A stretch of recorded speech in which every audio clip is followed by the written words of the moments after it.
নমস্কার, আমি তাসমিনা। নমস্কার, আমি ইন্দ্রাণী। শুরু করছি বিয়ন্ড পলিটিক্স। মোদী সরকার ব্যর্থতায় বিদেশ পাড়ি দিচ্ছে সবাই। কাল আবার দারুণ একটা স্বপ্ন দেখেছি। কি স্বপ্ন রে? নিশ্চয়ই ঝগড়া করেছিস স্বপ্নে। ধুর, আমি কি শুধু ঝগড়াই করি নাকি? আমি আর কোথায় বলছি, লোকেই তো বলতে থাকে তুই শুধুমাত্র ঝগড়া করিস। মোটেই না, লোকের ভুল ধারণা। আচ্ছা বেশ, তো কি স্বপ্ন দেখেছিস? আমি নরওয়েতে বসে আকাশে ঝিলমিল দেখছি, কি দারুণ দারুণ খাবার খাচ্ছি, কি দারুণ এক্সপিরিয়েন্স। বাহ, তো এদেশে আর তোর মন বসছে না, তাই তো? না, সেরকম না। মেরা ভারত মহান। তবে নরওয়ের বরফে বসে আকাশে আলোর ঝিলমিল দেখতে ইচ্ছে তো করেই। যাক, তাও তুই মেরা ভারত মহান বললি। অনেকে তো আর সেটা বলতেই চাইছেন না। মানে কারা বলতে চাইছে না? অনেক মানুষ, উচ্চবিত্ত, উচ্চ মধ্যবিত্ত ভারতীয়দের একটা বড় অংশ, তবে তারা নরওয়ে যাচ্ছে না। কোথায় যাচ্ছে তবে? North pole? আরে না না, নর্থ পোল নয়, দুবাই। দুবাই? সে তো বালির দেশ। আরবের মরুভূমিতে লোকে যেতেই বা চাইছে কেন, এত বরফের জঙ্গলের সুন্দর সুন্দর জায়গা থাকতে? দুবাই নতুন গোল্ডেন ভিসা চালু করেছে, নতুন নিয়ম, নতুন সুযোগ। মানে কিরকম সুযোগ? 23 লাখ টাকা খরচ করলেই দুবাইয়ের নাগরিক হওয়া যাবে। আর তাই লোকে দুবাই চলে যাচ্ছে। শিল্পপতি, বিজ্ঞানীদের বড় অংশ দুবাই চলে যাচ্ছে। সে কি? কেন? 23 লাখ টাকা খরচ করে অন্য দেশের নাগরিক হচ্ছে? দুবাই যেটা করছে ভারত সেটা করতে পারছে না। আলাদা কি করছে দুবাই? সেটা পরে বলছি, আগে দেখ ভারতীয়দের বড় অংশ কেন, কিভাবে দুবাই চলে যাচ্ছে। ভারতের ধনী ও সফল মানুষদের মধ্যে একটা প্রচলিত কথা আছে, গ্রীষ্মকালে লন্ডন তাদের দ্বিতীয় ঘর। আর ব্যবসার দুনিয়ায় দুবাইকে ধরা হয় ভারতের বাইরের বাণিজ্যিক রাজধানী হিসেবে, কারণ সেখানে পরিষ্কার নিয়ম, ভালো পরিবেশ এবং কম ঝামেলায় জীবনযাপন সম্ভব। এই সুবিধাগুলোই বহু ভারতীয়কে বিদেশে পাড়ি দিতে উৎসাহিত করছে। সম্প্রতি সংযুক্ত আরব আমিরশাহিতে একটি নতুন নিয়ম চালু করেছে, নমিনেশন ভিত্তিক গোল্ডেন ভিসা। এতে একবারের জন্য 1 লাখ দিরহাম, প্রায় 23 লক্ষ টাকা খরচ করলেই ভারতীয় নাগরিকরা আমিরাতে আজীবনের জন্য বসবাসের অনুমতি পেতে পারেন। আগের মতো বড় অঙ্কের ব্যবসায় বিনিয়োগ বা জমি কেনার প্রয়োজন নেই। এই নতুন নিয়মটি ভারতের মধ্যবিত্ত ও উচ্চ মধ্যবিত্ত শ্রেণীর কাছে খুবই আকর্ষণীয় হয়ে উঠছে। মুম্বাইয়ের মতো শহরে যে টাকায় গাড়ি পার্কিং কেনা যায় না, সেই একই টাকায় এখন দুবাইয়ে স্থায়ী বসবাসের সুযোগ মিলছে। বিশেষ করে প্রযুক্তি, স্টার্টআপ এবং নতুন নতুন উদ্ভাবনের সঙ্গে জড়িত তরুণরা এই সুযোগের দিকে ঝুঁকছেন। ভারত থেকে প্রতি বছর হাজার হাজার ধনী মানুষ বিদেশে চলে যাচ্ছেন। 2023 সালে 5100 জন এবং 2024 সালে 4300 জন ধনী ভারতীয় বিদেশে স্থায়ী বাসস্থানের জন্য চলে গেছেন বলে জানা গেছে। এর পাশাপাশি 2011 সাল থেকে এখনো পর্যন্ত 16 লাখের বেশি ভারতীয় নাগরিকত্ব ত্যাগ করেছেন। এই মানুষগুলোই একসময় ছিল ভারতের উন্নতির অন্যতম কারিগর। তারা ঝুঁকি নিয়ে নতুন ব্যবসা করেছেন, কাজের সুযোগ তৈরি করেছেন, কিন্তু এখন তারা মনে করছেন বিদেশের জীবনযাপন আরও সম্মানজনক, সহজ ও নিশ্চিত। এটা ভারতের জন্য একটা গুরুত্বপূর্ণ বার্তা। দুবাই সরকার বুঝে গেছে শুধু টাকাওয়ালাদের নয়, প্রতিভাবান ও উদ্যোগী মানুষদের ধরে রাখতে হলে ভালো নিয়ম, কম জটিলতা এবং সম্মানজনক পরিবেশ দিতে হবে। ভারতকেও এই দিকটি গুরুত্ব দিয়ে ভাবতে হবে। যদি ভারতে ভালো নাগরিক পরিষেবা, স্বচ্ছ নিয়মকানুন, দক্ষ সরকার ব্যবস্থা এবং মেধার কদর না থাকে, তাহলে প্রতিভাবান নাগরিকেরা আরও বেশি করে দেশ ছেড়ে চলে যাবেন। এই প্রবণতা যদি রোধ করতে না পারা যায়, তাহলে তা ভারতের ভবিষ্যতের জন্য বড় চ্যালেঞ্জ হয়ে দাঁড়াবে।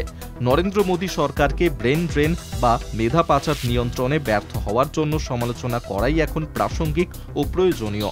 ভারতের যেসব মানুষ শিক্ষিত, উদ্ভাবনী এবং কর্মঠ, যাঁরা দেশকে এগিয়ে নিয়ে যেতে পারেন, সেই মানুষদের অনেকেই আজ বিদেশে পাড়ি দিচ্ছেন। তারা কেবল চাকরি করতে নয়, স্থায়ীভাবে বিদেশে বসবাসের সিদ্ধান্ত নিচ্ছেন। এ তো ভারতের সম্পদ বাইরে চলে যাওয়া গো। সেটাই তো, ভারতের বিজ্ঞানী, শিল্পপতি তারা যদি বাইরে চলে যায় তাহলে তো ভারতেরই ক্ষতি। ভারত সরকারের তো প্রয়োজনীয় ব্যবস্থা নেওয়া উচিত তো, কিন্তু নিচ্ছে কে? মানে কি বলতে চাইছো? মোদিজি নাকি ব্রেন ড্রেন নিয়ে কথা বলেন, ভারতের মেধা নাকি ভারতের বাইরে চলে যাচ্ছে, কিন্তু সেই মেধাকে আটকে রাখার জন্য কি পদক্ষেপ নিচ্ছেন? মানে নিচ্ছেন না বলছো? একেবারেই না। ডেটা বলছে গত কয়েক বছরে রেকর্ড সংখ্যক ভারতীয় উচ্চ আয় শ্রেণীর মানুষ দেশ ছেড়ে বাইরে গেছেন। কেউ কানাডা, কেউ অস্ট্রেলিয়া, এখন দুবাই তো হটস্পট। কিন্তু সরকার তো নানা সুবিধা দেওয়ার কথা বলে, ব্যবসার লাইসেন্স সহজ করছে, কর কাঠামো বদলাচ্ছে, ডিজিটাল ইন্ডিয়া করছে।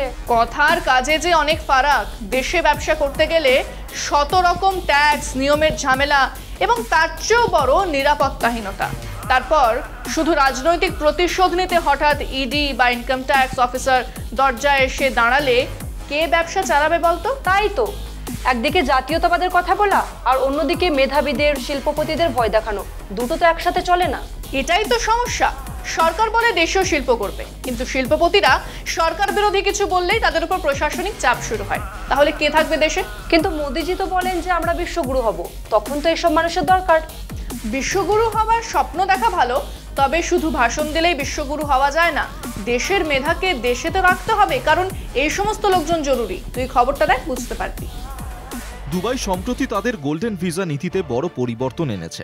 আগে শুধুমাত্র ধনীদের জন্যই এই ভিসা পাওয়া সম্ভব ছিল, কিন্তু এখন শিক্ষক, নার্স, বিজ্ঞানী, ইউটিউবার, ডিজিটাল ক্রিয়েটার, গেমার, এমনকি ইয়ট মালিকরাও এই 10 বছরের বসবাসের সুযোগ পাচ্ছেন মাত্র একবারের ফি দিয়ে। কোনো সম্পত্তি কেনা বা ব্যবসা খোলার দরকার নেই। এই পরিবর্তনের অর্থ একটাই, দুবাই এখন শুধু টাকা নয়, প্রতিভাকেও আমন্ত্রণ জানাচ্ছে। আর এর ফলে সবচেয়ে বেশি প্রভাব পড়ছে ভারতের ওপর।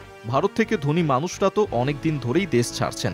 2023 সালে প্রায় 5100 জন ভারতীয় কোটিপতি বিদেশে চলে গেছেন, কিন্তু এখন দেশ ছাড়ছেন শিক্ষক, স্বাস্থ্যকর্মী, বিজ্ঞানী, প্রযুক্তিবিদ ও কন্টেন্ট ক্রিয়েটাররাও।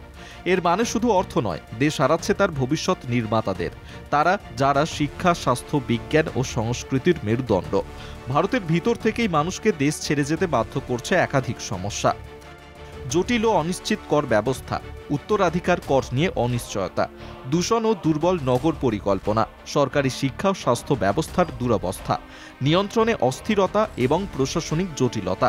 অন্যদিকে দুবাই দিচ্ছে আয়কর ও ক্যাপিটাল গেইন ট্যাক্স মুক্তি, বিশ্বমানের শিক্ষা ও স্বাস্থ্য ব্যবস্থা, পরিচ্ছন্ন ও নিরাপদ জীবন, বৈষয়িক ব্যবসার সুযোগ, ডিজিটাল প্রজন্মের জন্য উন্নত পরিকাঠামো।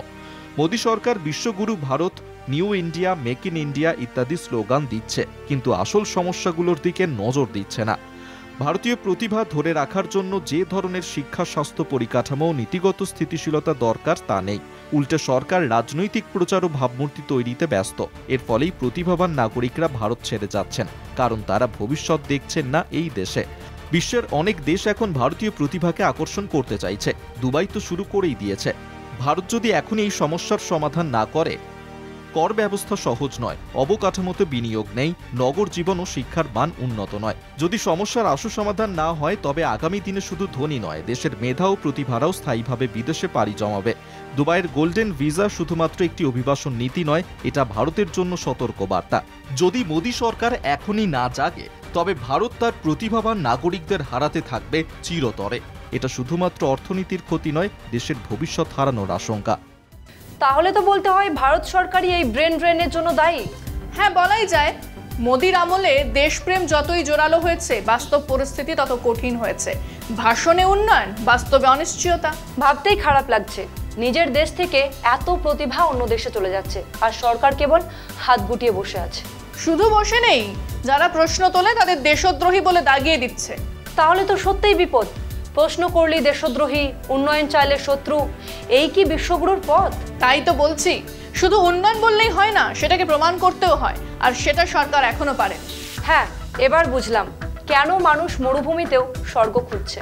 কারণ নিজের দেশে নরক তৈরি করছে সরকার। সরকার তো বলে ডিজিটাল ইন্ডিয়া, আত্মনির্ভর ভারত, এসব শুধু বিজ্ঞাপন। বাস্তবে ব্যবসা করতে গেলে ভয়, চাকরি পেতে গেলে ঘুষ, পড়তে গেলে কোচিং মাফিয়া।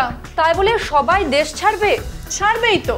সরকার যখন মেধাবীদের শত্রু ভাবে, তখন মেধা থাকবে কেন? কিন্তু মোদিজি তো সবসময় বলেন যে আমাদের ভারত এগিয়ে যাচ্ছে। শুধু ভাষণে এগোচ্ছে, বাস্তবে মানুষ পিষে যাচ্ছে। মধ্যবিত্ত ট্যাক্সে পিষছে, গরিব দাম বাড়ায় মরছে, আর ধনীরা দেশ ছেড়ে পালাচ্ছে। তাহলে তো দেশের ভবিষ্যৎ অন্ধকার। আর সেই অন্ধকারেই সরকার আলো আঁধারির খেলা দেখাচ্ছে। কেউ কিছু বললেই দেশদ্রোহী, মানে প্রশ্ন করাও অপরাধ। একদম। মোদী সরকার শুধু স্তব্ধ মুখ আর তালি চায়, প্রশ্ন নয়, সমালোচনা নয়, বিকল্প চিন্তাও নয়। এইভাবে দেশ চলে? চলে না, কিন্তু সরকার তো দেশ চালায় না, শুধু ভোট চালায়। শিক্ষা থাকলেও চাকরি নেই, মেধা থাকলেও জায়গা নেই, শুধু গভর্নমেন্ট টিভি চ্যানেল আর হিন্দু মুসলিম নাটক। তো আমাদের কি কিছুই করার নেই? আছে, চুপ থাকলে চলবে না। যতদিন না জবাবদিহি চাওয়া হচ্ছে, ততদিন দেশ বিক্রি হতেই থাকবে। ঠিক বলেছ, চলো শেষ করি। তাই বিয়ন্ড পলিটিক্স আজ এখানেই শেষ। দেখতে থাকুন কলকাতা টিভি, রাত দিন 7 দিন।